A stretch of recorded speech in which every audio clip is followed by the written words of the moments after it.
Here on the dribble. It's going to be James. Sure. Here it is. See, it's under 3 seconds to go. Throws up the floater. Oh, good night, Cleveland. That is for you. The Cavaliers complete the sweep. Lopsided showing against the Raptors. In 2018, the Cleveland Cavaliers eliminated the Toronto Raptors in an unsurprising 4-game sweep. It was the second year in a row they swept them in the semifinals. This Raptors team won an astonishing 59 games in the regular season, along with recording the second best net rating among all teams in the league. Led by DeMar DeRozan, their leading scorer and franchise player. Little did he know this would turn out to be his final year in Toronto, and subsequently the last time he sniffed any kind of playoff success, if you can call it that. The Raptors became more memorable in the year after when they traded him away for Kawhi Leonard, who led them to their first ever championship, thus putting a huge damper on the legacy of DeRozan, who got tossed to the side and replaced by an actual superstar. I'm a fun guy. Since leaving Toronto, DeRozan has actually improved in many areas of his game, working relentlessly to fix the issues he always got blasted for. And yet, despite getting much better since then, DeRozan has completely fallen into irrelevance with his lack of team success.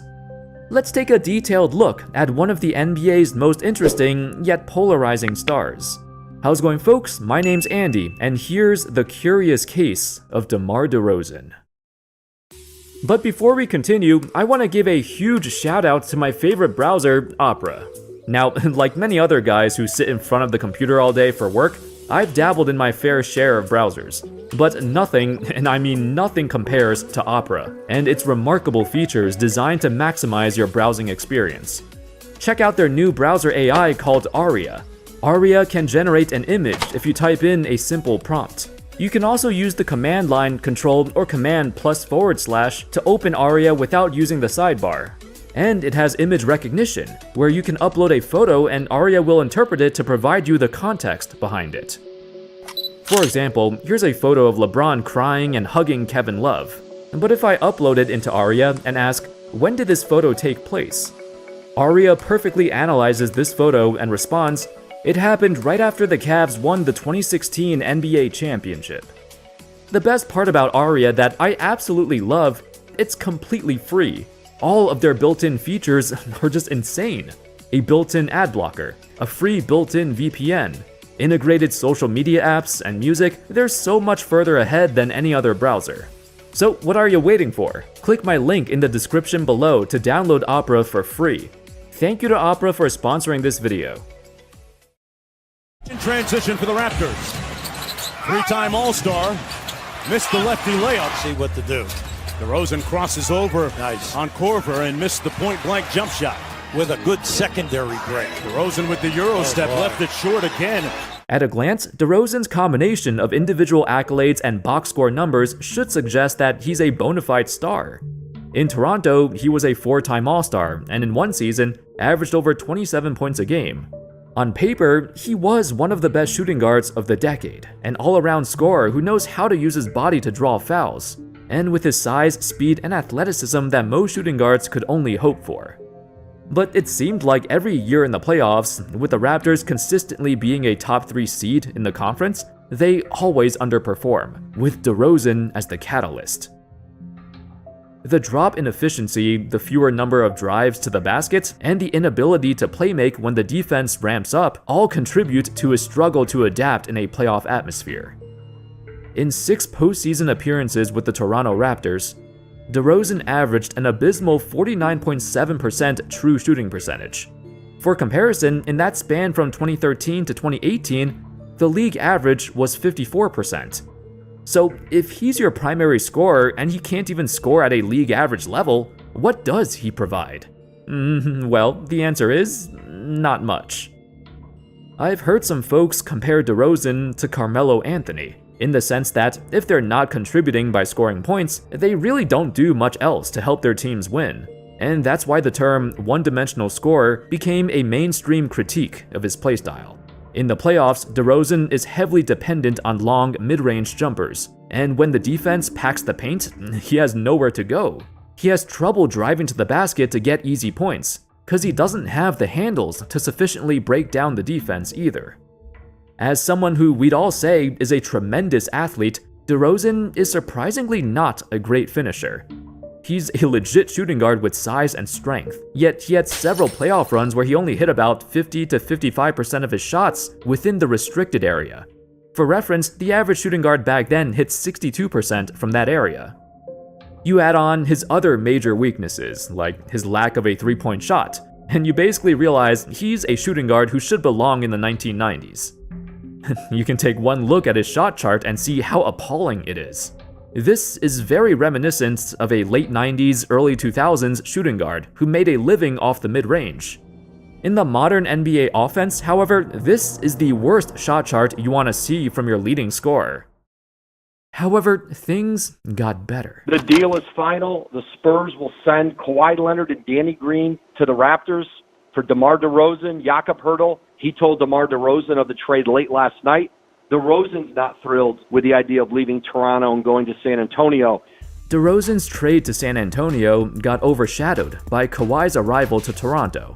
All the attention was on Kawhi for a good reason. He was a colossal upgrade in so many areas of the game and literally did everything that DeRozan did, but twice as good. His defense, like 10 times as good. On the other hand, DeRozan arrived to San Antonio with not much fanfare. The team was forced to trade away Kawhi by his demand, and everyone knew this guy was a strict downgrade. Thus, the Spurs were no longer serious contenders.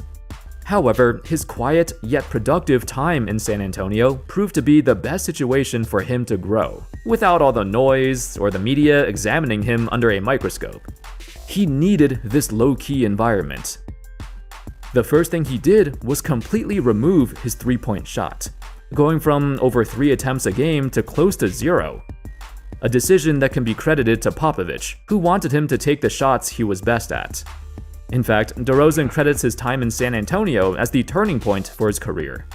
Quote, "Pop challenged me to the point of understanding the game in the complete whole. How to be a point guard, how to be a playmaker, how to play without the ball, how not to turn over the ball." It was in San Antonio where he became more polished than he's ever been. A career high in assists, the best efficiency he's ever scored at, because he started picking his shots more carefully. And it certainly helped they had better shooters, who allowed DeRozan more space in the open floor. Most importantly, he found his inner peace with an organization that deeply cared about him. DeRozan saw this as an opportunity to get his career back on track. In reality, though, he knew the Spurs were just a temporary stop, a stepping stone for something greater. Oh my goodness! DeRozan with 3. DeMar DeRozan, yes! Oh, no! While he embraced the low-key, under-the-radar lifestyle in San Antonio, he yearned to be in the spotlight once again. In 3 years here, he didn't get nominated to a single All-Star team, and the Spurs missed the playoffs in 2 of those 3 years. As a result, everyone forgot DeRozan even existed. At one point, he himself even said, "I felt like I was wiped off the map. I developed in a lot of great ways as a basketball player, but in the same token, I just felt non-existent for those years." Even with his offensive development, his improvement as a playmaker, there was one aspect of his game that probably won't ever be his strong suit: defense. Even in San Antonio, he routinely ranked near the bottom in several defensive metrics, and the Spurs were better with him off the court. The defense drastically improved whenever Derek White checked in for him. DeRozan also has a knack for dodging criticism, partly because he isn't relevant anymore, but also partly because, despite his shortcomings, he's still a nice, likable person who doesn't have any enemies. After an uneventful 3 years in San Antonio, DeMar arrived in Chicago, and soon he was in the spotlight once again. That's what he desired, and he got his wish. With everything he's learned from his time with Popovich, it all came together in the Windy City. Number 11, DeMar DeRozan. In the first half of the season, DeRozan led the Bulls to the first seed of the Eastern Conference, on the back of his streak of 10 consecutive 30-plus point games. Everything he learned from San Antonio was displayed in the spotlight on the national stage, now playing for one of the most popular franchises ever. DeRozan clutched this opportunity and finally felt like he was back where he belonged, at the forefront of NBA stardom, headlines all talking about him, with everyone paying attention once again. He capped off the best season of his career with the most points he's ever scored, and recaptured the individual glory he's been seeking for so long. Sadly, the Bulls, as a team, had plenty of other issues that stunted their playoff aspirations. From Lonzo's injury that forced him to miss several seasons, to the regression of Nikola Vucevic, to Zach LaVine's inconsistency and injuries, DeMar was like a consistent engine that tried to keep chugging along, but everything around the engine crumbled and broke down. The one word to describe this era of the Chicago Bulls is disappointing. Had they been completely healthy with a more competent offensive coach, there's no doubt in my mind they could have competed with the rest of the Eastern Conference. Instead, in DeMar's 3 seasons in Chicago, they lost in the first round once, and lost in the play-ins 2 other times. Basically, they only made the playoffs once. DeMar's time in Chicago was an accurate representation of his entire NBA career, a guy who intended to bounce back by going to a popular franchise, and ended up having the best years of his life despite approaching his mid-30s. A time where most players fall off, DeRozan was on a mission to destroy the negative perception we all had of him. Shakes, spins, rises, hits it! Oh! Compton's in the house. Ironically, this time, it wasn't him holding his team back, like in Toronto. It was the team, the Bulls, holding DeRozan back, and wasted away his most productive seasons. In Sacramento, DeRozan won't be putting up the same numbers he's accustomed to, and it's a new challenge for him. He's going to be trying to fit into a system that's already in place, a system that generates the most efficient offense he's ever been a part of. In the twilight years of his career, no longer will teams be catering to his demands. He will need to adapt in a way that fits the modern NBA game. That's been the story of his entire journey, and this is what makes him such a difficult player to evaluate. There are 2 players whose playstyle has been compared to DeRozan's. One, Devin Booker, who had a much more successful career at a younger age, but he only experienced success when he got much better teammates. Perhaps, like Booker, DeRozan just needs the right pieces to support him, but it might be too late to find out. The second is Shai Gilgeous-Alexander, who shares the similarity of scoring a lot of points without shooting threes, and drawing a lot of fouls. However, even Shai's shot chart looks completely different. He's a much superior slasher, and has the handles and craftiness to get closer to the basket at will. On one hand, DeRozan excelled as an exceptional shooting guard during an era where the position was relatively weak. You don't become a 6-time All-Star and 3-time All-NBA by being a bad player. On the other hand, while many stars thrive in the spotlight and love to play under pressure, DeRozan has never shown the capability to do so, even in Chicago. He would always fall off and become a negative player when the stakes are high. His former teams realized he was a drain on the offense, and had very little to offer if he wasn't scoring. There were always 2 important questions that we pondered. The first is, can a championship team build their roster around his playstyle? The second, can he change his playstyle and still be productive in a different system? After seeing how his career played out, the answer to the first question is no. The answer to the second?